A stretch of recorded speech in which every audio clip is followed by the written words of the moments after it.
അസ്സലാമു അലൈക്കും വറഹ്മത്തുള്ളാഹി വബറകാതുഹു. ബഹുമാനപ്പെട്ട സമസ്ത കേരള ഇസ്ലാമത വിദ്യാഭ്യാസ ബോർഡിൻ്റെ കീഴിൽ നടത്തപ്പെടുന്ന ഫദീല കോഴ്സുകളിലെ ഫാദില ഒന്നാം വർഷ വിദ്യാർത്ഥിനികൾക്ക് വേണ്ടി ഇസ്ലാമിക ചരിത്രത്തിൽ തയ്യാറാക്കിയ പാഠപുസ്തകത്തെയാണ് ഈ വീഡിയോയിലൂടെ പരിചയപ്പെടുത്തുന്നത്. ഇത് പാഠപുസ്തകത്തെ അതിൻ്റെ ഉള്ളടക്കത്തെ കേവലം പറയുക എന്നതിലപ്പുറം അതെങ്ങനെയാണ് പഠിപ്പിക്കേണ്ടത് എന്ന സന്ദേശം കൂടി ഉൾക്കൊള്ളുന്നുണ്ട് എന്ന് ആദ്യമേ പറയാൻ ആഗ്രഹിക്കുകയാണ്. കഴിഞ്ഞ വർഷം ഉണ്ടായിരുന്ന പുസ്തകം തന്നെയാണ്, പക്ഷേ ഏതാനും എഡിറ്റിങ്ങിന് വിധേയമാക്കിയിട്ടുണ്ട്. മാത്രമല്ല ചോദ്യോത്തരങ്ങൾ, ആക്ടിവിറ്റികൾ ചേർക്കുകയും ചെയ്തിട്ടുണ്ട്.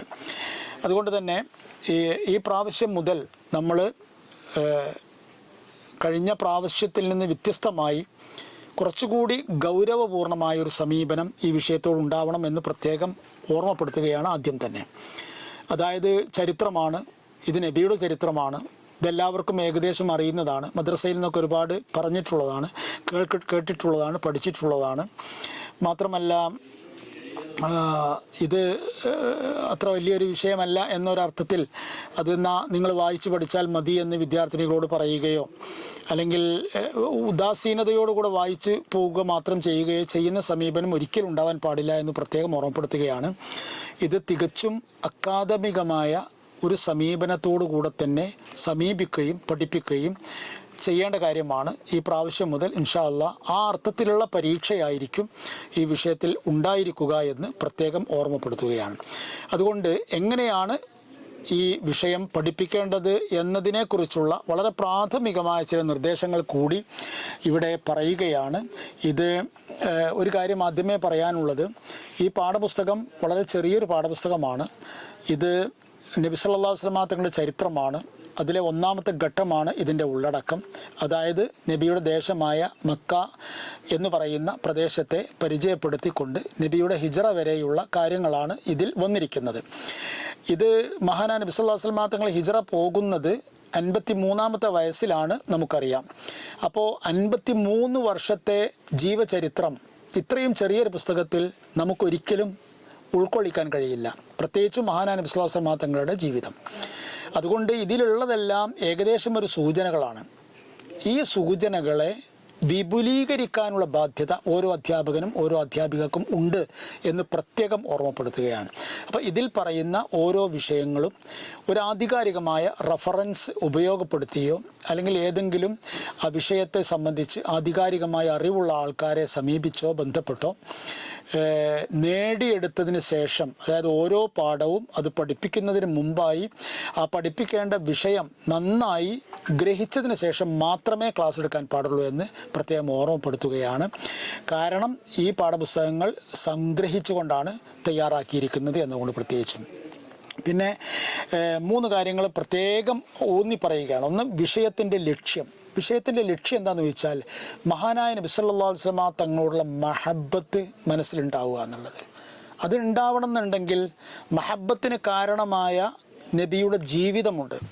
ആ ജീവിതം പഠിച്ചാൽ മഹബത്ത് ഏതു മനുഷ്യനും ഉണ്ടാകും. അപ്പോൾ മഹാനായ നബി സല്ലല്ലാഹു അലൈഹി വസല്ലം തങ്ങളുടെ ോടുള്ള ആ ഒരു മഹബത്ത് ഉണ്ടായിത്തീർക്കുക, അത് വിശ്വാസത്തിൻ്റെ ബലമായി തീരുക. മാത്രമല്ല നബി സല്ലല്ലാഹു അലൈഹി വസല്ലം തങ്ങളുടെ ജീവിതം അക്കാദമികമായി പഠിക്കുക, കേവലം കേട്ട് പഠിക്കുന്നതല്ല, കേവലം കഥകളിൽ കണ്ട നബിയെ കാണുകയല്ല, മറിച്ച് അക്കാദമികമായി പഠിക്കുക എന്നതാണ് ഉദ്ദേശം. ഒന്നാമത്തെ. രണ്ടാമത്തേത് ഇതിൻ്റെ അവതരണത്തിൻ്റെ രീതിയാണ്. ഊന്നി പറഞ്ഞു, ഞാൻ നേരത്തെ പറഞ്ഞു. അതായത് ശരിക്കും ഓരോ പാഠങ്ങളും നടക്കുന്ന സമയം, അതിൽ പറയുന്ന ചരിത്രഭാഗം അത് എന്താണ് എന്ന് ശരിക്കും പഠിച്ച് മനസ്സിലാക്കിയതിന് ശേഷം അത് കൃത്യമായ അർത്ഥത്തിൽ തന്നെ അവതരിപ്പിക്കണം. കേവലം വായിച്ച് പോയാൽ പോരാ, അല്ലെങ്കിൽ വായിക്കുന്നതിന് മൂളിക്കൊടുത്താൽ മാത്രം പോരാ. മാത്രമല്ല പരീക്ഷ ഈ വിഷയത്തിൽ തീർച്ചയായും ഉണ്ട്, നമുക്കറിയാം. പക്ഷെ പരീക്ഷ അതിനു വേണ്ടിയല്ലാതെ സ്വന്തം ജീവിതത്തിൻ്റെ ഒരു ഭാഗം എന്ന നിലക്ക് മഹാനായ നബി സല്ലല്ലാഹു അലൈഹി വസല്ലം തങ്ങളെ ഓർക്കാൻ മാത്രം സഹായകമാകുന്ന വിധത്തിൽ തന്നെ ഈ വിഷയം ഗൗരവത്തോടെ പഠിപ്പിക്കാൻ ശ്രദ്ധിക്കേണ്ടതുണ്ട്. അപ്പോൾ ഓരോ പാഠങ്ങളും അതാണ് ഉണ്ടാക്കുന്നത് എന്നാണ്. അപ്പോൾ കാരണം ഈമാൻ ഉണ്ടാക്കുക എന്നുള്ളതാണ് നമ്മളെ പരമമായ ലക്ഷ്യം. ഈമാൻ ഉണ്ടാക്കുന്ന രംഗങ്ങൾ ആ ഒരു വികാരത്തോടു കൂടി തന്നെ അവതരിപ്പിച്ചാലേ അത് ഉണ്ടാവുള്ളൂ. ഓരോ പാഠങ്ങളിലും അത് പ്രത്യേകം ശ്രദ്ധിക്കേണ്ട കാര്യങ്ങൾ പറയാം. അതായത് മൊത്തത്തിൽ പാഠങ്ങളുടെ ഉള്ളടക്കം ഒന്ന് പറഞ്ഞു പോകാം ഇൻഷാ അള്ളാഹ്. ഒന്നാമത്തെ പാഠം ഹുബ്ബുർ റസൂൽ എന്നതാണ്. മഹാനായ നബി സല്ലല്ലാഹു അലൈഹി വസല്ലമ തങ്ങൾ നമുക്ക് പഠിപ്പിച്ചത് എല്ലാം നിറമനസ്സോടുകൂടെയാണ് നമ്മൾ സ്വീകരിക്കേണ്ടത്. അതുണ്ടാവണമെന്നുണ്ടെങ്കിൽ, നബി പഠിപ്പിച്ചതെല്ലാം നമ്മൾ സ്വീകരിക്കണമെന്നുണ്ടെങ്കിൽ, നമ്മൾ ജീവിതം കൊണ്ട് സ്വീകരിക്കണമെന്നുണ്ടെങ്കിൽ നബിയിൽ നമുക്ക് അചഞ്ചലമായ വിശ്വാസം ഉണ്ടാവണം.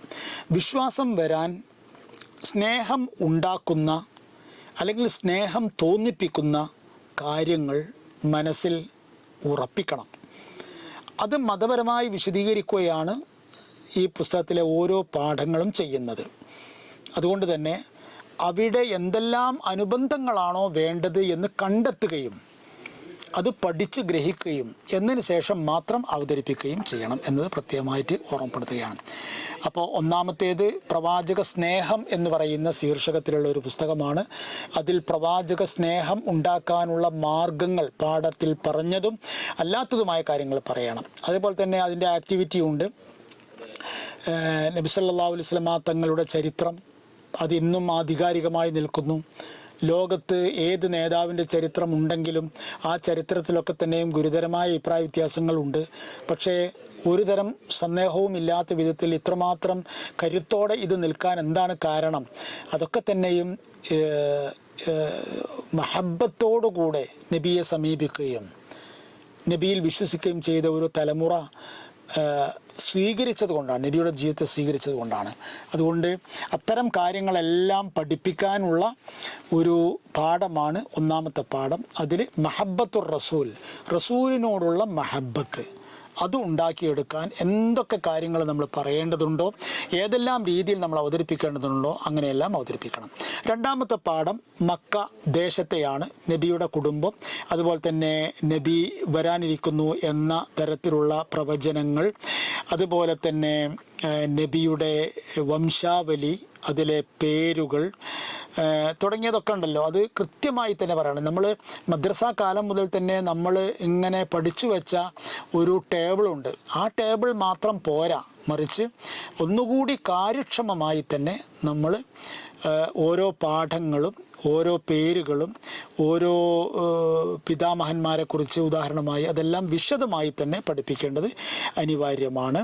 അതുപോലെ തന്നെ അത് പഠിപ്പിക്കുന്നത് എന്തുകൊണ്ടാണെന്ന് വെച്ചാൽ മറ്റൊരു കാര്യം കൂടി അതിന് പിന്നിലുണ്ട്. നബിയുടെ വംശാവലി വിശുദ്ധമാണ് എന്നത് നമ്മുടെ അഹ്ലു സുന്നത്തി വൽ ജമാഅത്തിൻ്റെ ഏറ്റവും വലിയ ഒരു വിശ്വാസമാണ്. അത് നമ്മുടെ വിശ്വാസങ്ങളുടെ അടിത്തറയുമാണ്. അതുകൊണ്ട് തന്നെ നബിയുടെ കുടുംബ വംശാവലികൾ, ലീനേജ്, അത് വളരെ പ്രധാനമായും വളരെ സൂക്ഷ്മതയോടുകൂടിയും ശ്രദ്ധയോടുകൂടിയും നന്നായി നമ്മൾ പഠിപ്പിക്കണം. പിന്നെ മറ്റൊരു കാര്യം, മഹാനായ നബി തിരുമേനി സല്ലല്ലാഹു അലൈഹി വസല്ലമ തങ്ങളുടെ കുട്ടിക്കാലമാണ്. ആ കുട്ടിക്കാലത്തിൽ അനാഥത്വം, നബി സല്ലല്ലാഹു അലൈഹി വസല്ലമ തങ്ങൾ അനാഥയായിരുന്നു. നബിയുടെ ജീവിതത്തിലെ അനാഥത്വം, എന്തുകൊണ്ട് അള്ളാഹു നബിയെ അനാഥയാക്കി തുടങ്ങിയ കാര്യങ്ങളൊക്കെ വലിയ ചിന്തകളാണ്, വലിയ പാഠങ്ങളാണ്. അതൊക്കെ തന്നെയും നമ്മൾ പഠിപ്പിക്കണം. അതേപോലെ തന്നെ ഈ രണ്ടാമത്തെ അധ്യായത്തിൽ തന്നെ ആക്ടിവിറ്റികൾ, അതിൽ തന്നെ ഇപ്പോൾ നാലാമത്തെ ആക്ടിവിറ്റി ഉദാഹരണമായിട്ട് അതിൽ ജാഹിലിയത്തിൻ്റെ ആശയം പറയുന്നുണ്ട്, ചോദിക്കുന്നുണ്ട്. ഇപ്പോൾ ജാഹിലിയത്ത് എന്ന് പറയുന്നത് അക്കാലത്തുണ്ടായിരുന്ന ജാഹിലിയത്ത്, ഇക്കാലത്തും ജാഹിലിയത്തുണ്ട്, അന്നത്തെയും ഇന്നത്തെയും ജാഹിലിയത്തുകൾ തമ്മിലുള്ളൊരു താരതമ്യം. അതുപോലെ തന്നെ കാരണം ജാഹിലിയത്ത് സ്ഥാപിക്കുക എന്ന് പറയുന്നത് നബിയുടെ ജീവിത ചരിത്ര പഠനത്തെ ഏറ്റവും പ്രധാനപ്പെട്ട കാര്യമാണ്. എത്രമാത്രം ആ കാലം ഇരുളടഞ്ഞതായിരുന്നു, എത്രമാത്രം ആ കാലം അജ്ഞതയും അധർമ്മവും നിറഞ്ഞതായിരുന്നു എന്നത് നാം കാണുമ്പോഴാണ് നബി സല്ലല്ലാഹു അലൈഹി വസല്ലമ തങ്ങളുടെ വെളിച്ചത്തിൻ്റെ പ്രസക്തി എത്രമാത്രം വലുതായിരുന്നു എന്ന് നമുക്ക് തിരിച്ചറിയാൻ കഴിയും. അതുകൊണ്ട് ജാഹിലിയത്തിനെ നന്നായി തന്നെ പറഞ്ഞ് പഠിപ്പിച്ചു കൊടുക്കണം. മൂന്നാമത്തെ പാഠത്തിൽ മഹാനായ നബി സല്ലല്ലാഹു അലൈഹി വസല്ലമ തങ്ങളെക്കുറിച്ചുള്ള പ്രവചനങ്ങളാണ് വരുന്നത്. അതിൽ പിന്നെ മുൻ വേദങ്ങളൊക്കെ തന്നെയും പറഞ്ഞിട്ടുണ്ട്. അതിൽ ഹൈന്ദവ വേദത്തിൻ്റെ കാര്യം നമ്മൾ പറഞ്ഞിട്ടുണ്ട്. ഒന്ന് ഭവിഷ്യൽ പുരാണത്തിൻ്റെത്, പുരാണത്തിൽ പ്രതിസർഗ പർവ്വതത്തെ 3, 3, 5, 8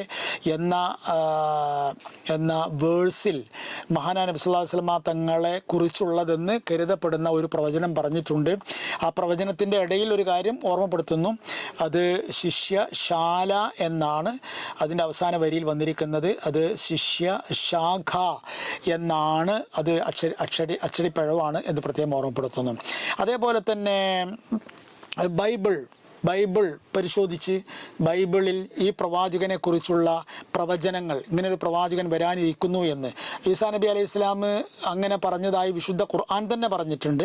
അതേപോലെ തന്നെ തൗറാത്തിൻ്റെ കാര്യം, ഇപ്പോൾ പഴയ നിയമത്തിലെ ആവർത്തന പുസ്തകം 18-ാം അധ്യായം 18-ാം വചനത്തിൽ അവരുടെ സഹോദരന്മാരുടെ ഇടയിൽ നിന്ന് നിന്നെപ്പോലെ ഒരു പ്രവാചകനെ ഞാൻ അവർക്ക് വേണ്ടി എഴുന്നേൽപ്പിക്കും എന്ന് പറയുന്നുണ്ട്. അപ്പോൾ നിന്നെപ്പോലെ ഒരു പ്രവാചകനെ എന്ന് പറയുമ്പോൾ അത് ഈസാ നബി ആയിക്കൂടെ എന്ന് ചിന്തിക്കാൻ യാതൊരു ന്യായവുമില്ല. കാരണം ഈസാ നബി എൻറ്റേർലി ഡിഫറൻ്റ് ആയ ഒരാളാണ്. കാരണം പിതാവില്ലാതെ ജനിച്ചു, ഒന്നത്.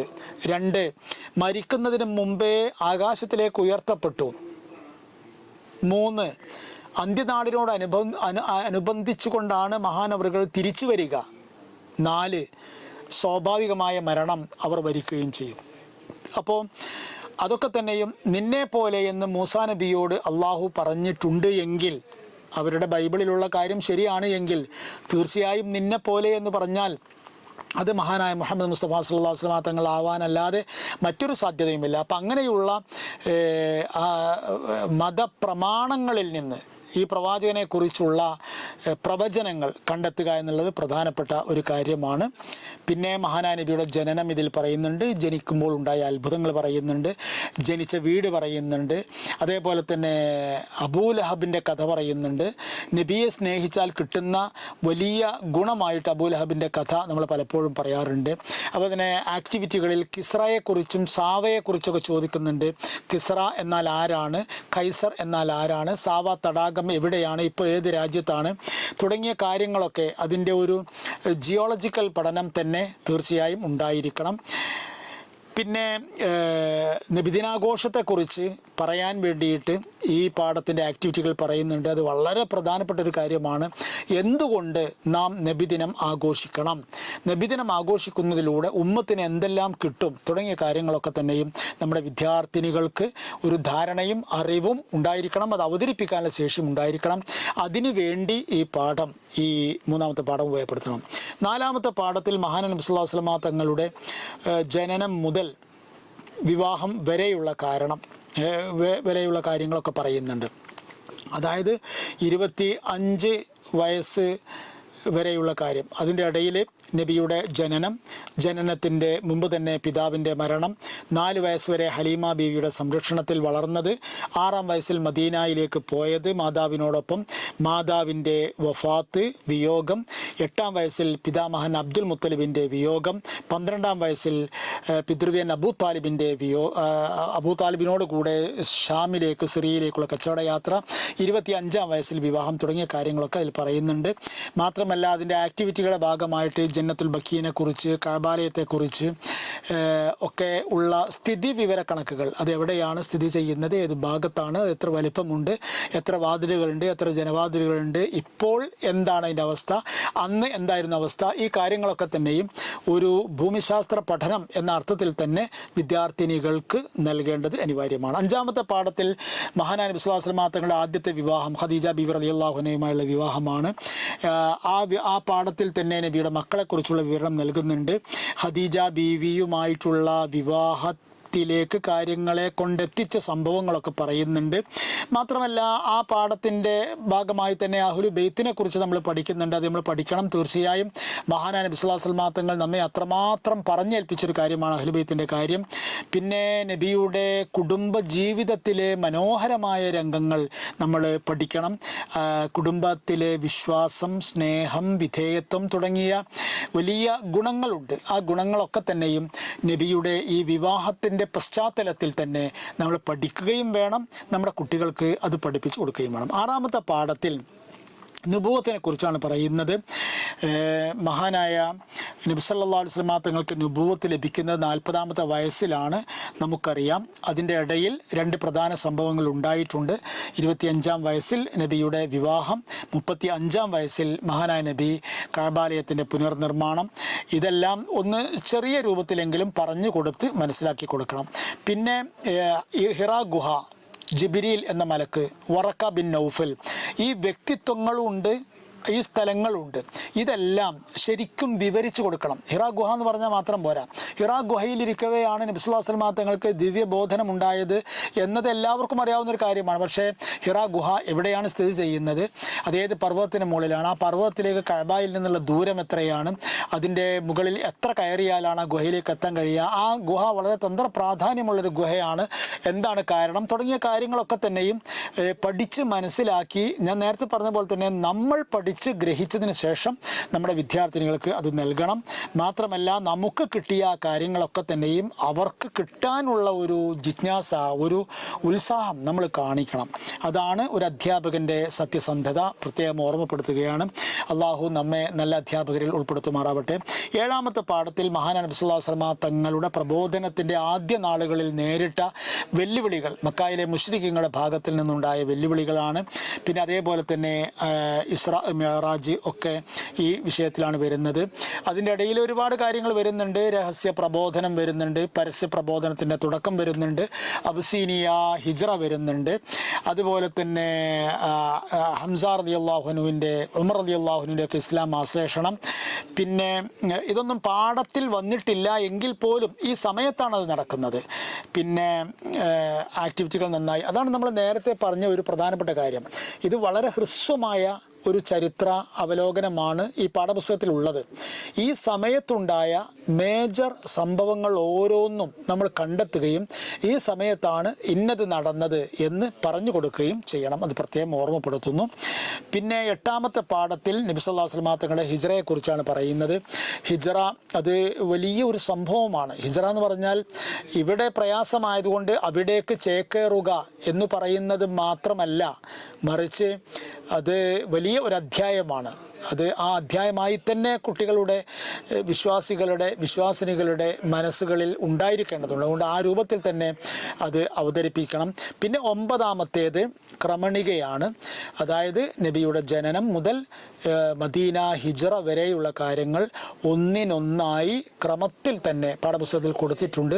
അതങ്ങനെ തന്നെ പഠിക്കുകയും അത് മനഃപ്പാഠമാക്കുകയും അത് ഓർത്തെടുത്ത് പറയുമ്പോൾ അല്ലെങ്കിൽ പറയിക്കുമ്പോൾ ഓരോ കാര്യങ്ങളും മനസ്സിൽ ഇങ്ങനെ തെളിഞ്ഞു വരുന്ന വിധത്തിലുള്ള ഒരു ചരിത്ര ബോധ്യം നമ്മുടെ വിദ്യാർത്ഥിനികൾക്ക് ഉണ്ടാവേണ്ടതുണ്ട്. അപ്പോഴാണ് ചരിത്ര പഠനത്തിൽ നമ്മൾ വിജയിക്കുക. ഓർമ്മപ്പെടുത്തുക മാത്രം ചെയ്യുകയാണ്. അള്ളാഹു അനുഗ്രഹിക്കട്ടെ. അസ്സലാമു അലൈക്കും വറഹ്മത്തുള്ളാഹി വബറകാതുഹു.